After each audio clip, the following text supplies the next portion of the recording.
Doctor Sadanand Shridhar More Dehukar लिखित तुकाराम दर्शन साहित्य अकादमी पुरस्कार प्राप्त असलेला हा ग्रंथ आपण वाचण्यास घेत आहोत. प्रथम आवृत्तीच्या निमित्ताने महाराष्ट्रातील जुन्या वारकरी घराण्यांमधील एक संत नामदेवांचे आणि दुसरे तुकोबांचे. तुकोबांचे आठवे पूर्वज विश्वंभर बाबा हे नामदेव ज्ञानेश्वरांच्या समकालीन आणि त्यांचे स्नेहीसुद्धा.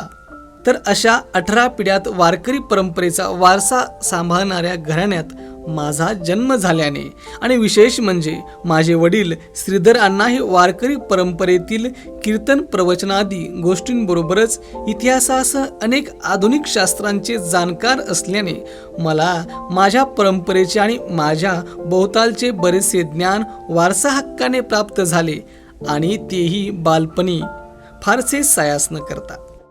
या ज्ञानाला पुढे विद्यापीठीय शिस्तीची वगैरे चौकट लाभली आणि तिचा परिणाम माझ्या मांडणीवर झाला असला तरी त्या सर्वांचा पाया बालपणी घरच्या घरीच पक्का झाला होता. उच्च शिक्षण घेत असताना आणि नंतर अहमदनगर येथे प्राध्यापकाची नोकरी करत असताना अनेक अभ्यासकांचा सहवास मला लाभला. माझ्या असे लक्षात आले की जुन्या नव्या पिढीतील या लोकांचे संत साहित्याबद्दल आणि विशेषतः वारकरी संप्रदायाबद्दल खूपच गैरसमज आहेत. दरम्यान साहित्याच्या क्षेत्रात या परंपरेचे व तुकोबांचे महत्त्व ओळखणाऱ्या महाकवींची म्हणजे दिलीप पुरुषोत्तम चित्रे यांची मैत्री जुळली. आधुनिकांतला आधुनिक असलेला हा विचारवंत तुकोबांना आधुनिक मानतो हे पाहिल्यावर मला सुखद धक्का बसला असे म्हटले तरी चालेल. इकडे विद्यापीठामधीलच प्राध्यापक राम बापटांसारखे आधुनिक सामाजिक विज्ञानाचे जाणकार परंपरेचा फेरविचार करायला तयार असल्याचेही आढळून आले. प्राध्यापक ग बा सरदार किंवा बार सुठणकर यांच्यासारख्या डाव्या विचाराचे विद्वान संतांसंबंधी अनुकूल लिहित होते, पण एकतर ते अल्पमतात होते आणि दुसरे म्हणजे त्यांची भूमिका काहीशी बचावाची आणि अल्पोष्टिक होती. संतांना पडलेल्या काळाच्या परिस्थितीच्या मर्यादा लक्षात घ्या व त्यांना समजून सांभाळून घ्या. तुम्ही समजता तितके ते आधुनिक वगैरे नव्हते अशी त्यांची भूमिका होती. काही अभ्यासक विचारवंत असेही होते की त्यांना संतांचे मोठेपण मान्य होते, पण संतांच्या ठिकाणी विशेष करून अध्यात्माच्या क्षेत्रात त्यांचे लौकिक जगाशी काही नाते नाही. असे नाते जोडू पाहणे म्हणजे उलट संतांना खाली आणणे होय असे त्यांना वाटत असावे. विचार क्षेत्रात वावरणाऱ्या त्यांना परंपरेचे ज्ञान असते. ते आधुनिक काळाविषयी अनभिज्ञ इतकेच नव्हे तर उदासीन असतात व स्वतःला आधुनिक समजणारी मंडळी परंपरेकडे तुच्छतेने पाहतात. तिचे ज्ञान करून घेण्याची त्यांना फारशी गरज वाटत नाही असेही माझ्या लक्षात आले. प्रसंग पडलाच तर वेळ मारून न्यायला राजवाडे, कोसंबी, ढेरे यांची ठराविक अवतरणे माहीत असली की पुरे असे यांना वाटत असावे. या पार्श्वभूमीवर वाचन चर्चा करत असताना व अण्णांशी विचार नियम करत असताना माझी खात्री पटली की हे आधुनिक लोक समजतात तसे संत लौकिक जीवनापासून परागमुख वगैरे काही नव्हते. त्याविषयी उदासीनही नव्हते. मुख्य म्हणजे ते आपल्यापासून वेगळे कोणीतरी आहेत असे त्यांच्या काळातील सर्वसामान्य लोकांनाही कधी वाटले नव्हते. त्यांनी आपल्या म्हणजे महाराष्ट्र संस्कृतीचा पाया सिद्ध केला हे मान्य करावेच लागते.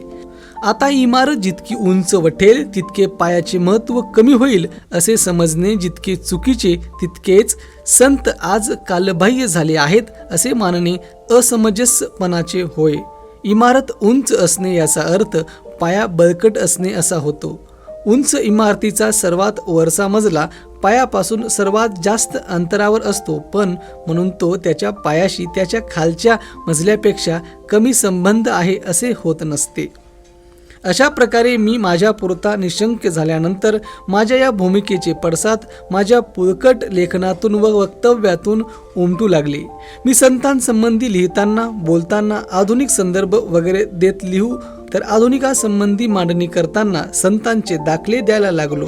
हे मी मुद्दाम ठरवून करत नव्हतो किंवा मला संतांचा रिव्हेलन्स वगैरे सिद्धही करायचा नव्हता. हे आपोआप होत होते. त्याला माझाही इलाज नव्हता. म्हणजे मला आपला काल व आपला आज यांच्यातील अनुबंध इतका स्पष्ट दिसू लागला असता. लाजेकाजेने किंवा अमुक विद्वानाला काय वाटेल, तमुक कार्यकर्ता काय म्हणेल या धास्तीने त्याचा उच्चार न करणे ही पण तशी वेळ यायची नव्हती. माझ्या मांडणीतले वेगळेपण साप्ताहिक सकाळचे संपादक सदा डुंबरे यांच्या लक्षात आले. त्यांनी एके दिवशी मला साप्ताहिक सकाळशी तुकोबांवर सदर चालवण्यासाठी विचारले. तुकोबांवर सदर लिहिण्याची संधी मी नाकारेन हे संभवतच नव्हते.